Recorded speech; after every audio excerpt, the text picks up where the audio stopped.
Hi folks, so in my previous video I said that I was thinking of changing my cook kit.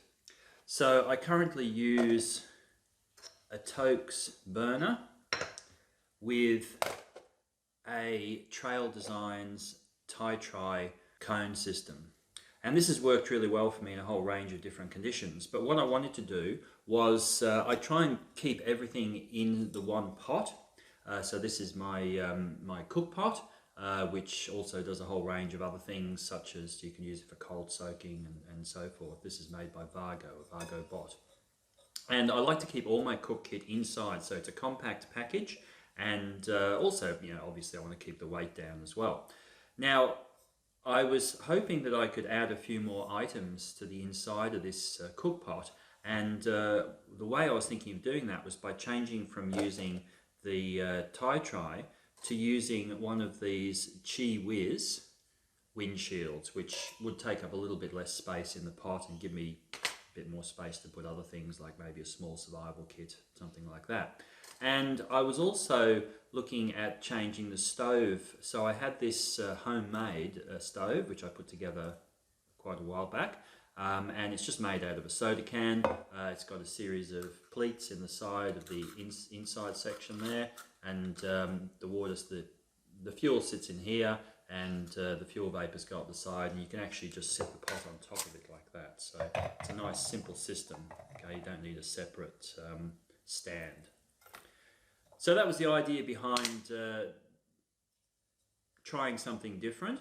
And what I've done is I've done a couple of experiments, simple experiments, to compare the performance of these different systems. And what I did was, the first experiment, I included the different types of windshield, and I also included 3 different types of stove. I'll talk about why I chose those stoves in a little while. And various combinations of those. And I was comparing the fuel use and also the burn time between them. So the main thing I was interested in was the fuel use, because I want to try and keep the amount of fuel I carry to a minimum. And obviously if one stove is more efficient than another, it's probably going to be a better choice. But there are other factors as well, which again I'll talk about in the next part of the video.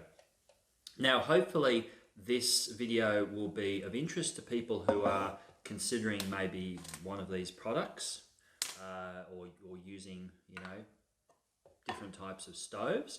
I think it's got some really interesting results in the comparisons. Also, it's useful in terms of the effectiveness of using a windshield versus not using a windshield, and also using different types of windshield. So is this as effective as this in different conditions? So the first experiment will tell us something about the relative efficiency of the different combinations of stove and windshield. In the second experiment, I went through and looked at the different setups under different wind conditions. So again, to see how the performance of the stove is affected by wind. And that was a really interesting result as well. So I think even if you're not just interested in these individual products, you might find some value in this video just in terms of the methodology that I used. So you might be able to apply the same thing. If you've got some stoves that you're experimenting with, you might want to use some of my methodology to test out their effectiveness and compare different options. Anyway, I'll get going, and the next part of the video I'm going to introduce the parameters that I'm working within, and then I'll go on to the actual experiments and the results. Okay, so I'm going to briefly talk about the parameters that I'm going to work within, and this is really important to put in context of what you're doing. So the way I use a stove system might be different to the way you might consider using it. So I tend to use these pre-packaged meals, dehydrated meals. So the principal purpose of a stove for me is to heat around about 2 cups or 500 mils of water to boiling so that I can rehydrate my meals. Now, I could also use this for melting snow or for purifying water as an emergency backup if I lose one of my other systems for purifying water. But that's the primary purpose. So if your purpose is to cook meals fresh, using fresh ingredients, then your requirements are likely to be different to what I need. Okay? So I've already mentioned a few things. I want to keep the system as light as possible, so I'm going to try and get the lightest possible stove I can, and combination of components. I want everything to fit into this pot. Okay, everything has to fit into this pot, with the exception, so I've got a small fuel container which will fit in there. Okay, but for longer trips, I do have a separate fuel bottle, and obviously there's no way that's going to fit inside with a lid on, so that can go separately in my pack. But yeah, basically for most trips, I can get away with just a small bottle like that if they're relatively short, maybe 4 or 5 days maximum. When I'm performing the tests, when I'm using the stove out in the woods, I don't want to have to refill. So I want to be able to put enough fuel into the stove that I can actually boil my water, okay, instead of having to refill. And there's obvious reasons for that. Refilling can be dangerous, if the components are still hot, and the water's going to cool down as you're waiting for everything to cool down and refill. So there's going to be a time factor there as well. So just to talk about the different components that I'm testing, so you understand why I'm doing what I'm doing. Now, obviously, there's a whole range of different alcohol stoves out there, and I've got a small selection here of things that I use. I mean, everything from the Trangi to that's a Vargo stove. There's various homemade stoves. I've got some components here that I could make even other, different types of stoves. So you can make these really tiny little ones. You can make the can stoves. I've only got the bits for them there. I haven't actually made one of those. So there's all sorts of different alcohol stoves that you could potentially test. I'm going to stick to 3 options, and I'll explain why I've chosen those options. So the stoves I'm going to compare are my homemade soda can stove, which was made out of a energy drink container, a QiWiz, okay, which is a commercially available stove, and this Toaks burner, which I've actually been using for quite a long time. Okay, now why did I choose those ones?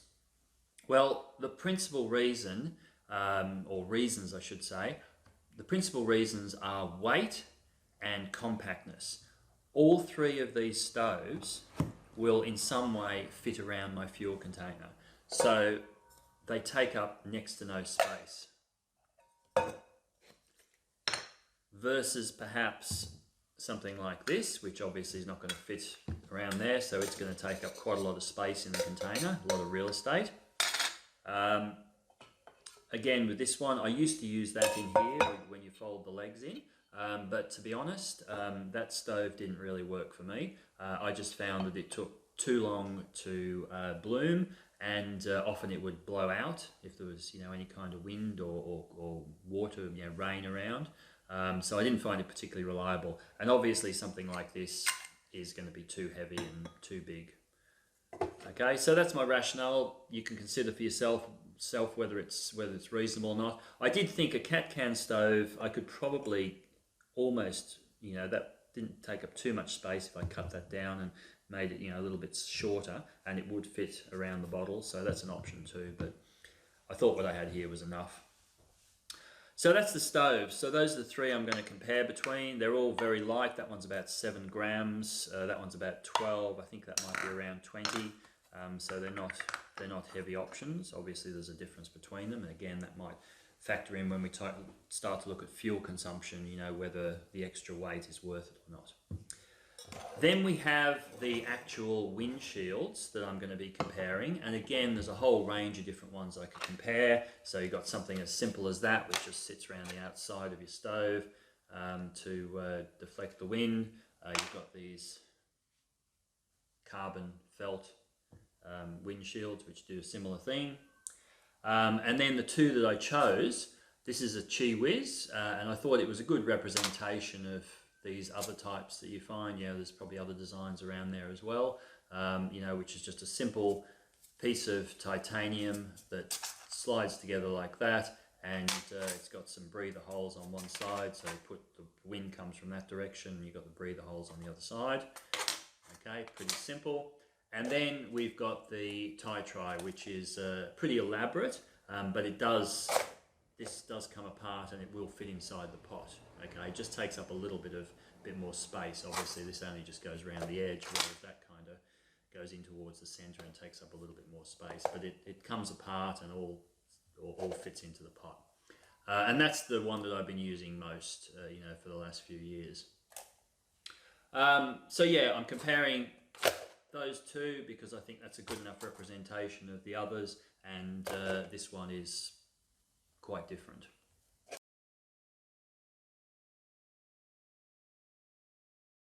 Okay, so test one.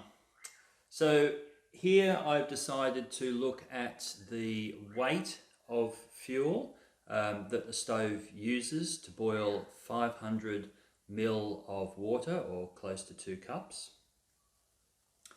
And I'll also record the time. Now, time is of less interest to me because you can be sitting around doing other things while the stove's boiling.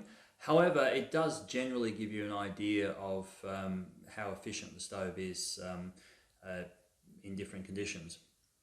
But the weight's the main thing, because we want to know, is it, for example, sensible to take a slightly heavier stove that might be maybe slightly more efficient?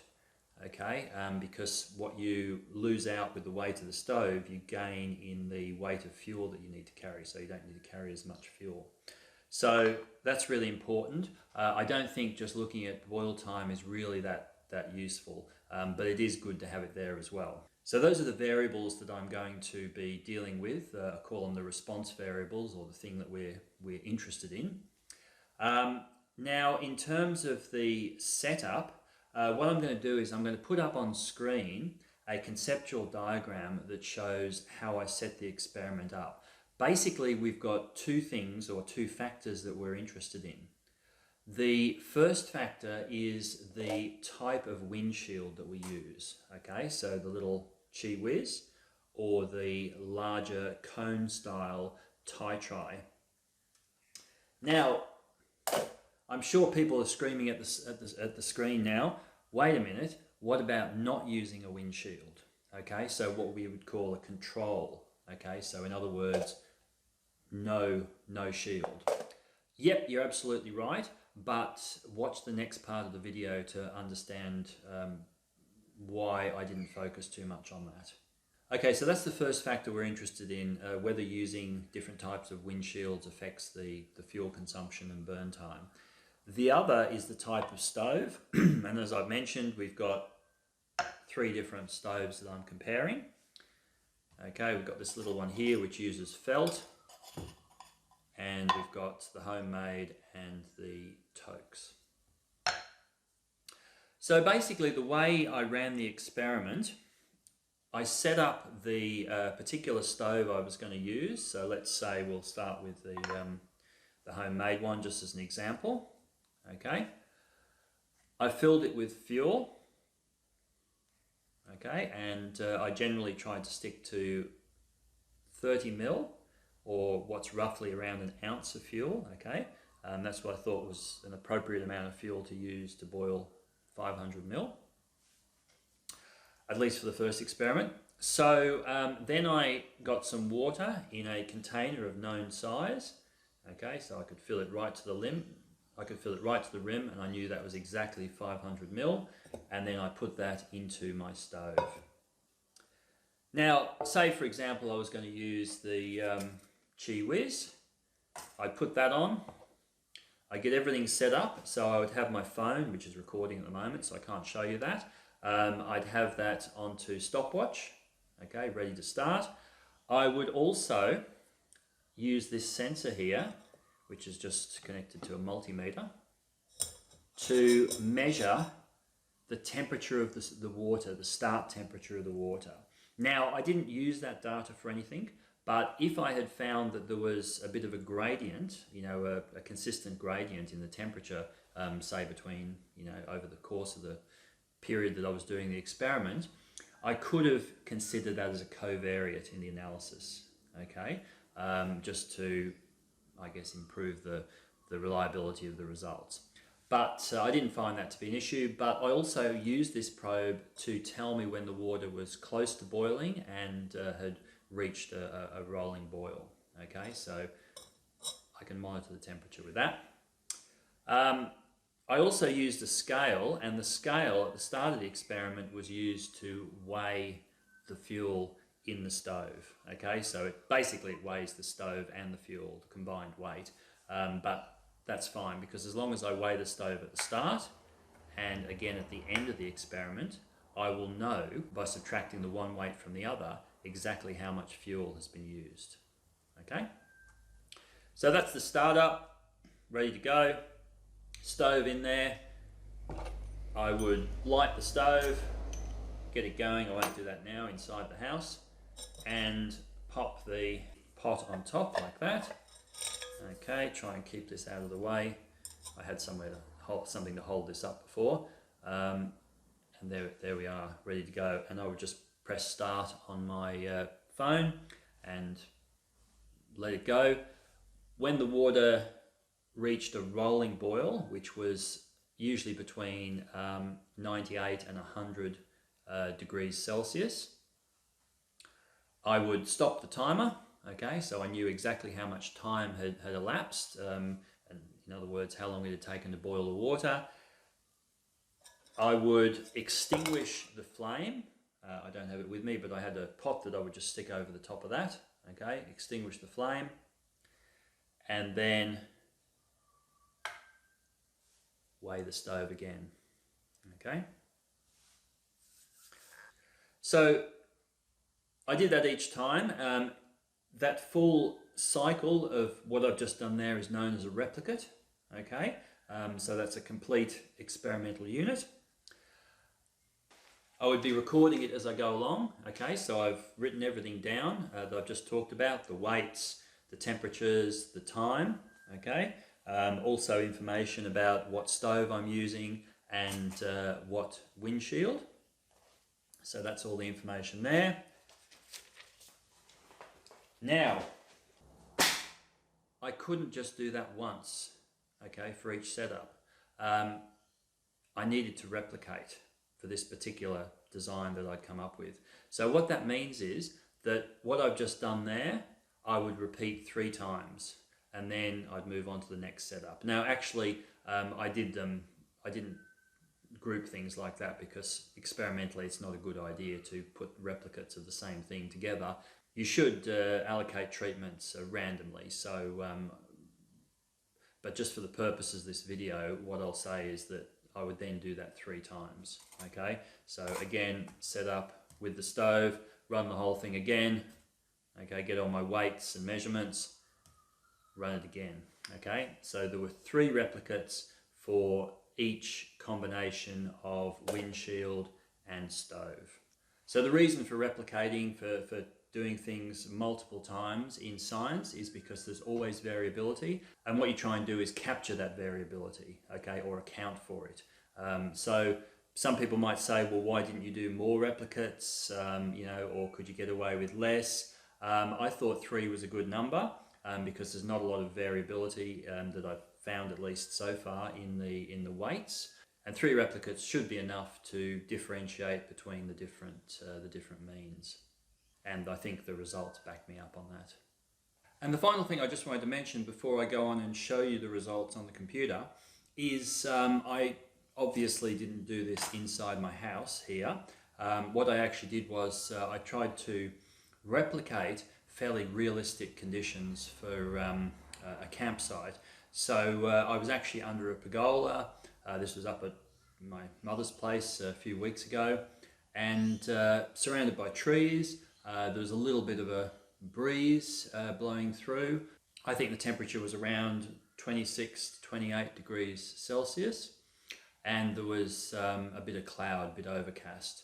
I thought that was pretty realistic. I didn't really think that doing this experiment inside the house, particularly, given that it's risky to do that anyway, but I didn't think it was very realistic. When you're camping, you probably try and find a nice sheltered spot to cook, either undercover or in amongst trees. There's little gas, there's little gusts of wind coming through occasionally. So all of those things make it much more realistic, versus just sitting, inside a static, still house, where the flame's not being challenged at all. Okay, so I felt that doing this experiment under more realistic conditions was much more useful than in a garage or inside a house where you haven't got at least a little bit of air movement around. Okay, so I thought I'd move into my office for this next part, so the audio's changed a little bit because I'm using a microphone headset instead of a remote mic. But it's a lot easier showing you this on the screen. So here's a snapshot of my notepad. Okay, so you can see all of my recordings there for the different stoves. So down the side here in this first column, you can see the stove that I'm using. Okay, the Toaks, the soda can, the QiWiz, etc. The windshield I'm using with the stove, and then we have the weight of fuel at the start of the test, the weight of fuel at the end, the start and end temperatures, and the boil time. Now you can see here a little bit later on I've got a few failures, and I'll talk about those later. Okay, these are primarily where I've tried to use the different stoves without a windshield, just for comparative purposes. Okay, so that data I moved across into Excel to do some analysis. So I used Microsoft Excel and RStudio for the analyses. So this just shows you the data in Excel. You can see I've gone through, and for each of my stove and shield combinations, I've calculated within each replicate the number of grams of fuel that was used. Okay, and I've also converted the time into a decimal seconds here, which is just a little bit easier for graphing. So essentially what we've got is the two factors that we're interested in, the stove and the shield, okay, and how those factors influence the amount of fuel that's consumed, okay, to boil that 500 ml of water, and also the boil time. And I'll look at them separately. I'll start with the boil time and then we'll talk about the fuel, because that's the more interesting one. Okay, so here are the results for the boil time. And just to make it a little bit easier to interpret, I coloured the graphs. So in blue here, we've got the means for the TiTri. So this is the average for each type of stove using that TiTri shield. And in, I guess you'd call that orange, we've got the QiWiz results. Now, I didn't go through and analyse these statistically. You can pretty much see here that the boil times for the QiWiz were a lot longer than for the TiTri. Okay, so when you put the stove, any of the stoves, into that TiTri cone, you get a much faster boil time. Okay, and there could be a whole range of reasons for that. My feeling is that because it completely covers or encapsulates the stove, none of the heat's lost. I mean, the thing with these stoves is that really you're burning fuel and you're converting chemical energy into heat energy, and then that's being transferred into the water. So it's really how effectively you can do that, and by completely encasing the stove and the pot within something, you're going to transfer that heat more efficiently. So that's my take on it, and therefore your boil times are going to be less. Now I could go through and compare these different stoves, but I'll leave that to the when we're looking at the weights, because I'm not super interested in looking at the boil times. As I say, you might have a stove that takes longer to boil the water, which I have had using the TiTri with one of the older stoves, but it still uses basically the same amount of fuel, because it's converting X amount of energy from one form into another. So, it's going to do that just at a different rate. All right, so if you wanted to compare any of these, just have a look. Even though I haven't done any stats on this, the standard errors, these are standard errors shown here in the error bars around the means, and they're all pretty small, so you know most of these differences should be statistically significant. Okay, next. Now, going back to that question of what happens if you don't use a shield, okay, when you're using these stoves. For the Toaks and the QiWiz, basically they just wouldn't boil the water, okay, at least with the amount of fuel that I supplied them. So they failed to boil the water with the allowable amount of fuel. Now for the QiWiz, you know, you can't actually increase the amount of fuel that's in there. The Toaks you can add a bit more, but with the QiWiz you can't because it's too small. So that means you've got to refill the whole thing and start again, and hopefully the water doesn't cool off too much while you're doing that. But you know, that wasn't really very satisfactory to me, and it wasn't really something that I would do for where I'm going to statistically analyze the data like I did here, because you're treating different replicates differently, so that's not good science. However, the soda can stove did actually boil the water, and I think there's a pretty obvious reason why this is. If you compare how, for example, the QiWiz you know, works when you've got the stove at the bottom, and then you've got some sort of stand. You need a stand, okay, for the pot to sit on. There's plenty of space and plenty of scope for the flame to move around, so it's not heating very effectively. Whereas with the soda can, the flame actually comes out from all sides. So if there's a little bit of wind, it's not going to be affected too much. Okay, and you can see that here. This dark circle just represents the mean for the soda can stove without any sort of windshield, and you can see that it's pretty close to what we got with the QiWiz. However, obviously when we're using the Tide-Tri, the boil time is much quicker. I don't think anyone's going to be using these alcohol stoves without a windshield, and the next experiment I do a little bit later in the video will show you exactly why you don't do that. Okay, that would just be silly. You need some sort of windshield when you're doing when you're using an alcohol stove, and you know, this just illustrates that quite clearly.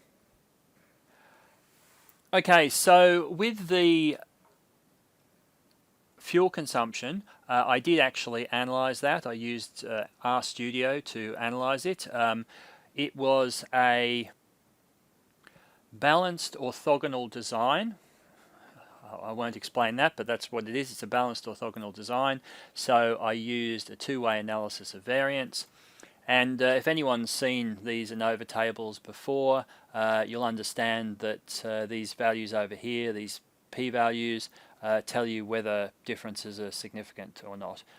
So what we can gather from this table is that the stove that you're using has an effect on the amount of fuel consumed. Whether you're using a shield or not has an effect. Okay, but crucially, there's interaction between the stove and the shield. That'll affect the way we interpret the results. Just for those with a bit of stats background, I checked the various assumptions just to make sure that none of them were violated. And I also ran a post hoc test to decide which means are significantly different between all the different combinations of stove and windshield with pairwise comparisons. These are the post hoc tests for the interaction comparisons. Okay, so this is the interesting graph for the first experiment. So what we're looking at here, on the vertical axis, the y-axis, we have the average fuel consumed in grams, and then across the bottom we've got the different stoves that I was using. So the QiWiz, the soda can, and the Toaks. So the two dots you can see above QiWiz, they represent the average amount of fuel that was consumed by that stove within the different types of windshield. Okay, so the orange dot is for the QiWiz and the blue dot is for the Tri. Now this is a pretty cool graph to me because I've been teaching statistics for quite a while, and this is a classic interaction graph. Okay, it shows that something is happening with the data. There's not like a consistent effect between all of your different levels in your factors. Something interesting is going on. In this case, what we can see is that if we use the QiWiz in the Tri, we will use less fuel than if we use it with the QiWiz shield. Okay, we use less fuel, so you can read that off. It's what, 4.5 grams less, something like that. Okay. Now whether that's important to you or not, you can decide. Okay. You know, maybe for a short trip, it doesn't really matter because you're not going to be using much fuel, but maybe for a longer trip, that difference could start to add up. That fuel saving might start to add up, and it might outweigh the extra weight of that Tri shield. Okay, because it's obviously bigger and it's a little bit heavier. So you'd consider that before deciding which one to use. If we look at the Toaks, we see pretty much the same story, and in fact the difference between the QiWiz and the Toaks using the Tri shield is actually statistically significant, which means that looking at this graph, the Toaks, the combination of the Toaks burner with the Tri shield gives us the lowest fuel consumption.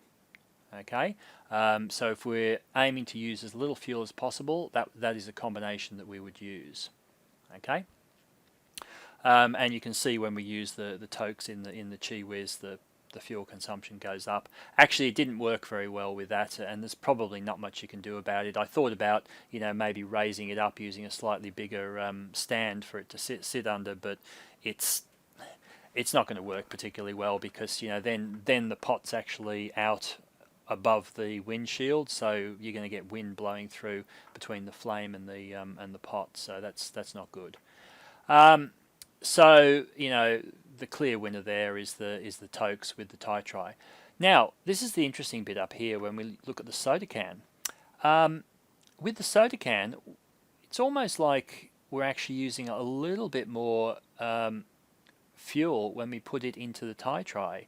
Okay, and a little bit less with the QiWiz, and it's actually performing better in the QiWiz shield than the other types of stove or burner. Okay, so that's interesting. That's a really interesting result because the combination of the QiWiz and the homemade stove, the soda can stove, was what I was considering using instead of my current setup with the Toaks and the Tri. So yeah, that's a really interesting result. Although, you know, obviously it is using more fuel overall when, you know, if you compare it to the Toaks Tri combination. But it's interesting that it sort of flips around, and I've got a pretty good idea why that's happening. This is actually not statistically significant, by the way, the difference between these two. But I think the reason why it's happening is because when you put the soda can stove into the Tri, it doesn't have the pot sitting on top of it anymore, so the whole surface of the stove is sending out flame, which means that it burns through the fuel much more quickly and obviously uses a little bit more fuel. And since we actually got the soda can to boil water without any shield, I put the results for that on here as well. So you can see that it uses the same amount of fuel. So with or without a windshield, it uses the same amount of fuel. Okay, but before you start saying, oh, hang on a sec, I can just take the soda can stove and not bother taking a windshield, look at the results for the next experiment.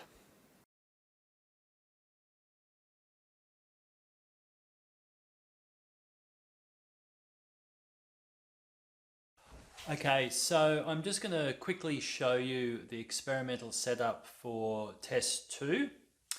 And for this particular experiment, what I wanted to do is look at the effect of wind on the different setups. Now, I've reduced the number of stoves that we use here, so I'm just going to compare the Toaks to the homemade soda can stove.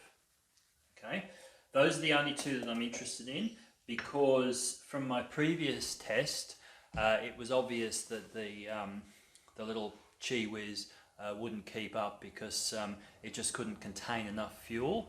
Okay, so once you start adding wind to the whole equation, your fuel use is going to go up, and as I've mentioned before, I didn't want to refill those stoves. Okay, and also there's a lot of potential for spillage as well because it goes right to the top. So just those two stoves. So the setup is very similar to last time. So for each replicate, okay, so for each experimental unit, what I did was I filled my pot with 500 mils of water, okay, same as for the previous experiment, and I recorded the start and end temperature, okay, using my gauge here. I then added fuel to the stove. Now, I didn't limit myself to 30 mil or 1 ounce this time because I knew that that wouldn't be enough. Okay, so well, early on it probably was, but later on the stoves would definitely need more fuel. So what I did instead was I just put the stoves on top and weighed out the amount of fuel that I wanted to include in them. Okay, but I still kept the same procedure of weighing them at the start and weighing them at the end so that I could work out how much fuel had been used. Okay, which is the main variable that I'm interested in. Okay, so fill the stove up, put it there ready to go. Switch the fan on if I'm using the fan. So what I did was, this was going to be a regression analysis. So I wanted to look at how the wind speed affected the different variables. Okay, so how wind speed affected fuel consumption for a particular setup. Okay, or how wind affected the amount of time taken to boil the water. Okay. So the actual fan, this is one of the fans I used. I also used this fan here. Okay, this fan was used for the lower wind speeds, and this fan, which is a little bit more powerful, was used for the higher wind speeds. Okay, and I was actually able to get it up to over 20 kilometers an hour. You can see the setup here. I have the fan, and then I have the meter that actually measures the wind speed in the middle. Okay, but to get it up to 20 kilometers per hour, I actually had to bring the fan a lot closer to the stove. Okay, but for most of the time, this was the setup that I was using. That brings me to my wind speed meter, which is here. Whoops. Okay. Pretty basic. It just measures wind speed, relative humidity, and a whole bunch of other things, but what we're interested in is the wind speed. So what I did was I took the average of the wind that had been generated during the procedure. Okay, so that's what you'll see recorded in the results, the average wind speed. Okay, so basically to run a replicate, as I mentioned, fill up the fuel, put that there ready to go, fill up the water, measure the temperature. Then I had my phone again with a timer, ignite the fuel, okay, put the pot and shield that I'm going to be using into place and start the timer. Okay, obviously the fan's running, go through, when it gets to the boil, record the boil temperature, extinguish the flame, okay, like that. Once it's fully extinguished, weigh the fuel, and I've got everything I need to do my comparison. Okay, so just to be clear, I'll go through it in the results, but the combinations I was using the homemade soda can stove. I did actually use it by itself, and you'll see the results for that. Really interesting. I used it by itself initially just to see how the wind affected it. Then I also used the combination of the soda can stove with the QiWiz, okay, at all of the different wind speeds, going from 0 to the maximum speed it could cope with. I used the soda can with the Tri, okay, again at different wind speeds. And finally I used the Toaks with the Tri. Okay. Why didn't I use the Toaks with the QiWiz like I did in the previous experiment, or by itself? Well, the results from the previous experiment show that really it's not very effective if you use it that way with a pot stand. Okay, so there wasn't really much point. And the other thing is that I really just wanted to compare ultimately the Toaks and the Tri versus the homemade stove with the QiWiz. Okay, so those are the setups I was really most interested in. Anyway, hopefully that gives you a picture of how the experiment was conducted for this second test. Okay, so let's just quickly wrap this up by looking at the results for the wind tests. So here's the raw data. I won't spend any time on that, but there's just a couple of things to note here. If you try and use the soda can stove, for example, without the shield, it works fine if there's no wind, but as soon as we introduce a bit of wind, so here just 2.1 kilometers per hour, it just blows out the boil time, as you can see here, over 16 minutes, and I wasn't actually, at least with as much fuel as I could fit in the stove, I wasn't able to reach a boil. So you'd have to refill, and as I mentioned here, the fuel was overflowing as well, so once it starts boiling it actually starts overflowing, which is a bit of a hazard, so that's not good. So really there wasn't really much point in taking this any further unless there was some way of externally, adding fuel to the mix, but really you're going to use a massive amount of fuel to boil the water in any sort of wind. You can see here with the rest we did get some results, but I'll go through and I'll show you what they look like and do the interpretation when we look at the graphs. So I brought all the data across into Excel again, and just to explain what I'm doing here, I was hoping to include the different combinations of stove and shield as a factor in the analysis, but unfortunately, to do that sort of analysis, there were a few assumptions of the data that weren't met, so I couldn't really do what I was hoping to do there. So what I did was, for the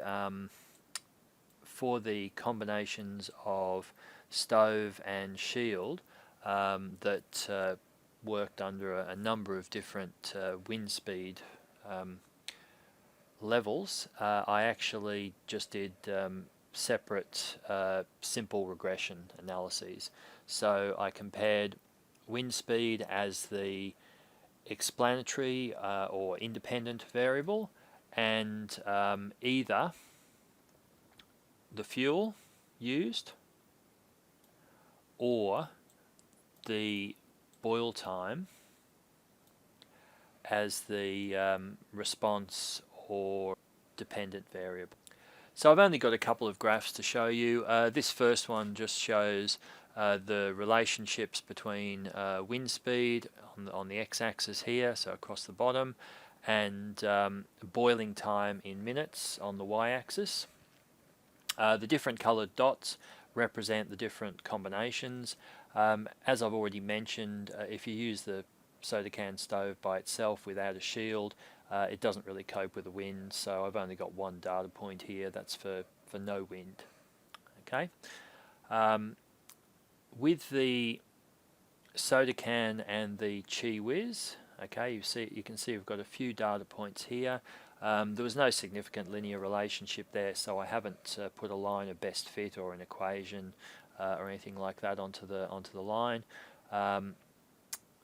What I found was it worked okay. As you can see, the boil times jumped up quite a lot once we started to add a bit of wind, and I didn't get above about just over 7 kilometers per hour. Okay, once the wind got above that, I just couldn't put enough fuel into the stove to actually get a boil.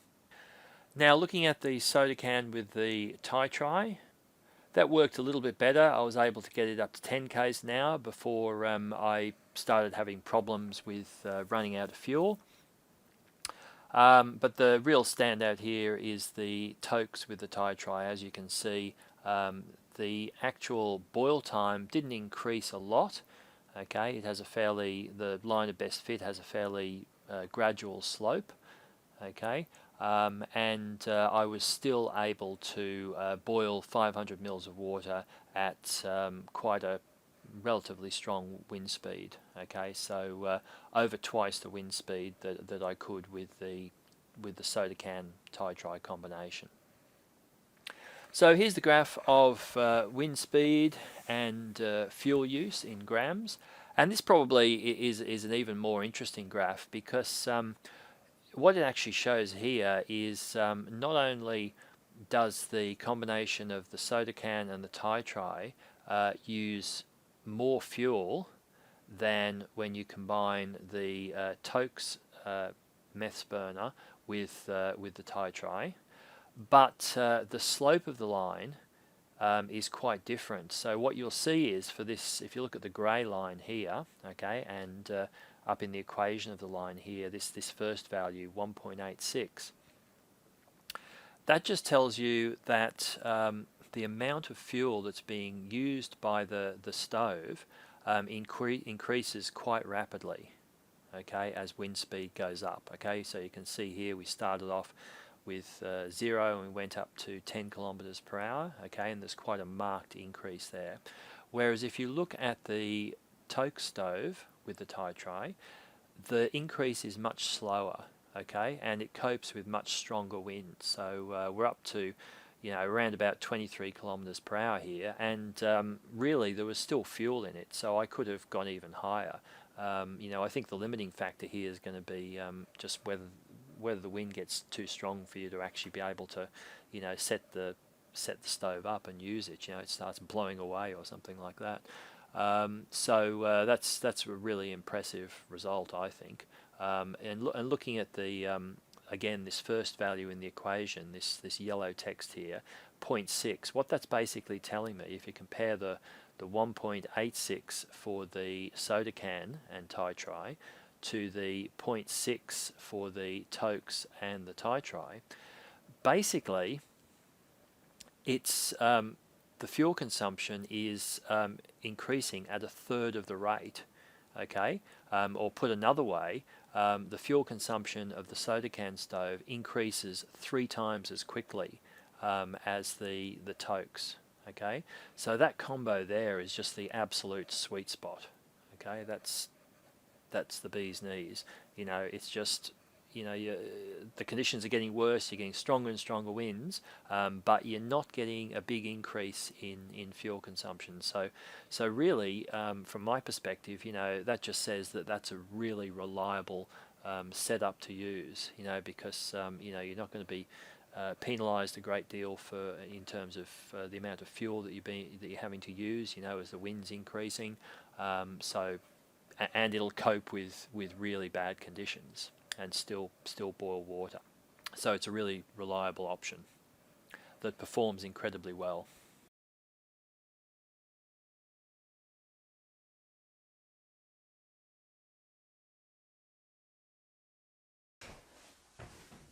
Okay, so let's do this. So here's my quick summary and conclusions for the folks who bore with me and watched all of my explanations about the methods and data analysis, statistics and graphs and all of that sort of stuff. And also for the folks who have skipped ahead and just want to know what I found. So let's get going.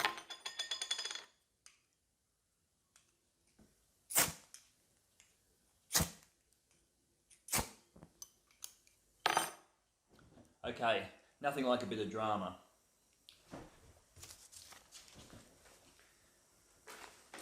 Oh, now I can't read my notes.